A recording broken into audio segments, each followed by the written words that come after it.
The Biden administration appears to be caught unprepared to make up energy shortfalls after it announced it would ban Russian oil and gas imports and suspend all trade relations with the country.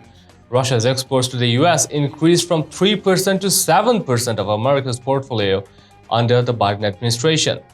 The US is calling on petro-dictatorships around the world, such as Saudi Arabia and Venezuela, to help replace the lost energy imports.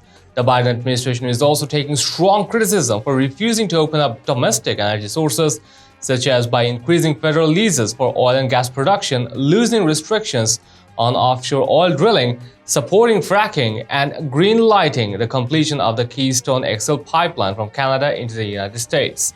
Representative Sean Patrick Maloney, who is the chairman of the Democratic Congressional Campaign Committee, argued that the US should not be trading in one tyrant for another to meet America's energy needs.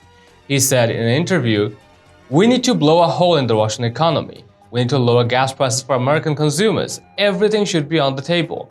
But I don't support strengthening one dictator to hurt another, and I don't think you'll see us do that." Senate Foreign Relations Committee Chairman Bob Menendez lashed out at Biden administration for turning to Venezuelan dictator Nicolas Maduro. Menendez said in a statement, "Nicolas Maduro is a cancer to our hemisphere and we should not breathe new life into his reign of torture and murder.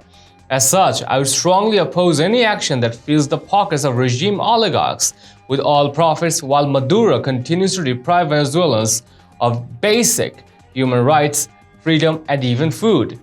Meanwhile, Biden has turned to authoritarian Middle Eastern regimes to assist with global oil supplies, but has thus far been rebuked.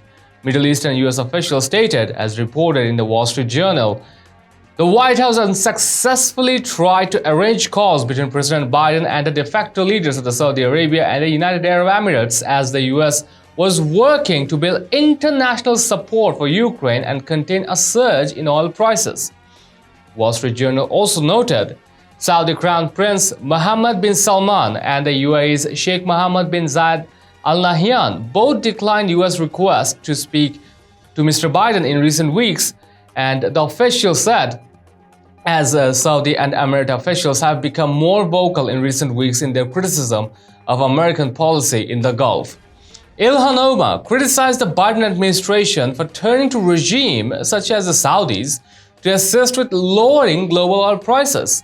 Ms. Omar said, "Our response to Putin's immoral war should not be to strengthen our relationship with the Saudis, who are currently causing the worst humanitarian crisis on the planet in Yemen.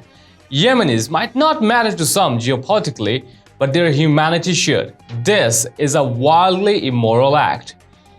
Well, Biden came into office with the promise that he would restore America's standing in the world. Instead, he has single-handedly squandered America's energy independence, its ability to rein in regional aggressors like Russia, and has unraveled the gains in Russian, Chinese, and Middle Eastern diplomacy that were achieved under President Trump.